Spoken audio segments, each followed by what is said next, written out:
গোপীসকল হ'ল প্ৰথম ভাৱৰীয়া। যেতিয়া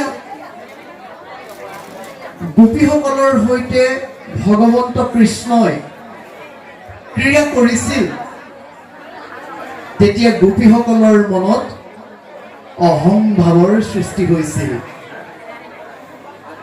গোপীসকলে তেতিয়া ভাবিছিল, ও আমাৰ সমান সৌভাগিনী নাই, অভয়ন্ত অধীন যাদৱ ৰাই। গোপীসকলে তেতিয়া ভাবিলে যে আমাৰ সমান সৌভাগিনী আৰু কোনো নাই, কাৰণ ভগৱন্ত কৃষ্ণ আমাৰ অধীন হ'ল। ভগৱন্তই আমাৰ লগত ক্ৰীড়া কৰিবলৈ আৰম্ভ কৰিলে। গোপীসকলৰ মনত এই অহংভাৱৰ সৃষ্টি হোৱাৰ লগে লগে প্ৰভু ভগৱন্তই কি কৰিলে, তেওঁলোকৰ মনৰ পৰা অহংভাৱ নাইকিয়া কৰিবৰ কাৰণে সেই স্থানতে অন্তৰ্ধান হ'ল। যেতিয়া ভগৱন্ত কৃষ্ণ অন্তৰ্ধান হ'ল, তেতিয়া গোপীসকলৰ মনত চেতনা হ'ল যে আমি কি কাম কৰিলো।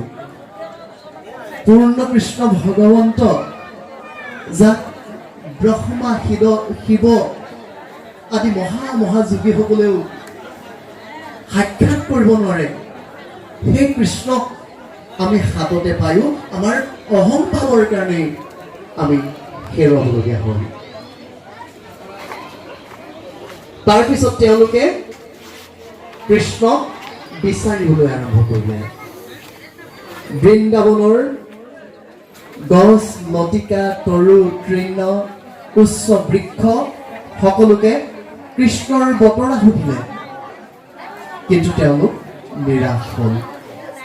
তাৰপিছত তেওঁলোকে কি কৰিলে, ভগৱন্ত কৃষ্ণই পুতলা বধৰ পৰা আৰম্ভ কৰি সেই সময়লৈকে যিবোৰ লীলা কৰিছিলে, তেওঁলোকে সেই লীলাবোৰ অভিনয় কৰিবলৈ ধৰিলে।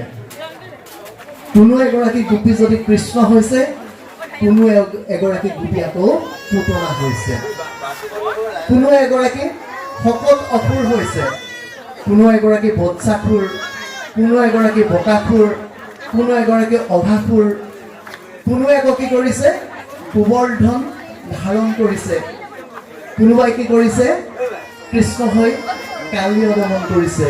এইদৰে সেই গোপীসকলে ভগৱন্ত কৃষ্ণই কৰি যোৱা লীলাসমূহ কৰিবলৈ ধৰিলে, অৰ্থাৎ তেওঁলোকে ভাওনা কৰিবলৈ ধৰিলে। প্ৰকৃততে দাপৰ যুগতেই ভাওনা সৃষ্টি হৈছে। আৰু কোনে কৰিছে প্ৰথম ভাৱৰীয়া? কোন? গোপীসকল। গোপীসকল ভগৱন্তৰ একান্ত ভকত, আৰু সেয়েহে ভগৱন্তৰে আন এজন একান্ত ভকত উদ্ধৱে সেই গোপীসকলৰ পদধূলা শিৰত ল'বলগীয়া হৈছিল। গতিকে আমাৰ যিসকল ভাৱৰীয়া বা এই ভাওনা সংস্কৃতিৰ লগত যিসকল জড়িত হৈছে, তেওঁলোকো একান্ত ভকত হোৱাটো অতিকেই প্ৰয়োজনীয়। আমি আৰু বহুত বেছি কথা নকওঁ, যিহেতু ভাওনা উপভোগ কৰিবৰ কাৰণে দৰ্শকসকল আহি উপস্থিত হৈছে। এইখিনিকে আমি কৈছোঁ। আমি প্ৰথমেই কৈছোঁ, এই কাৰ্যভাগৰ কাৰণে আমি যোগ্য পাত্ৰ নহয়। আমাৰ অজানিতে যদি কিবা প্ৰকাশ নহ'বলগীয়া কথা প্ৰকাশ হৈছে, আপোনাসৱে নিজ কৃপালুগুণেৰে আমাৰ সৰ্বদোষ সমৰ্থন কৰিব।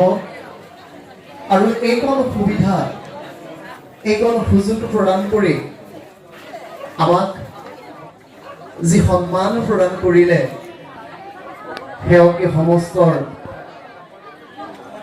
শ্ৰদ্ধাৰ এই গৃহৰ মুখ্য আই শ্ৰীযুতা সোণমণি খঙীয়া মোৰ সম্বন্ধত তেখেত এনাই দিব হৈছে।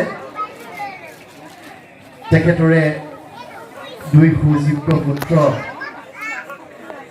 আৰু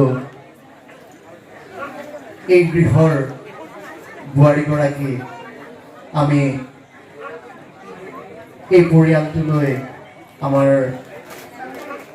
কৃতজ্ঞতা প্ৰকাশ কৰিছোঁ, আমাৰ শ্ৰদ্ধা নিবেদন কৰিছোঁ আৰু আমাৰ সেৱা যাচিছোঁ।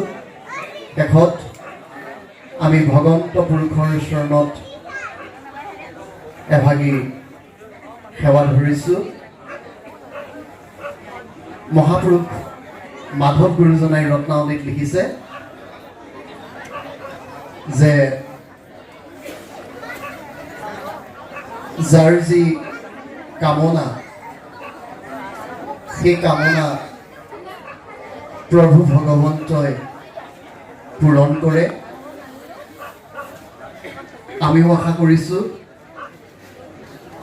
এই পৰিয়ালটিয়ে মনত যি সৎ কামনা লৈ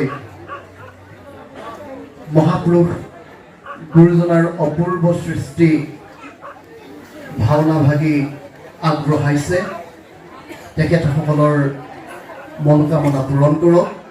আৰু আমি সদৌ শেষত মহাপুৰুষ মাধৱ গুৰুজনাৰ একাষাৰী ঘোষাৰে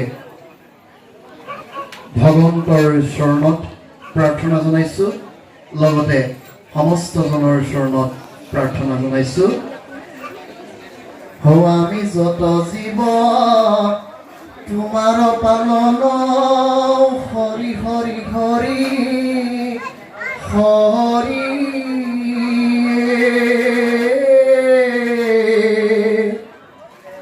তুমি হে পালিয়া ফুৰা ইয়ায় অন্তৰ জামি, হিয়াৱে যেবে নিজ ভিত বুলি পালা, হৰি হৰি হৰি হৰি।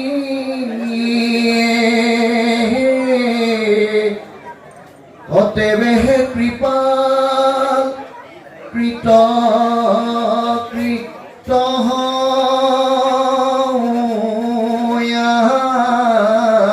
আমি ৰাম,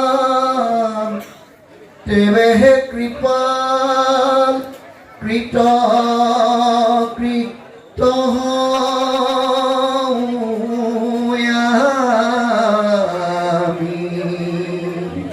আমি এই ভাওনা ভাগৰ কলা তথা মঞ্চ উদ্বোধন হ'ল বুলি ঘোষণা কৰি ভগৱন্তৰ চৰণত সেৱা ধৰিছোঁ। কৃষ্ণ।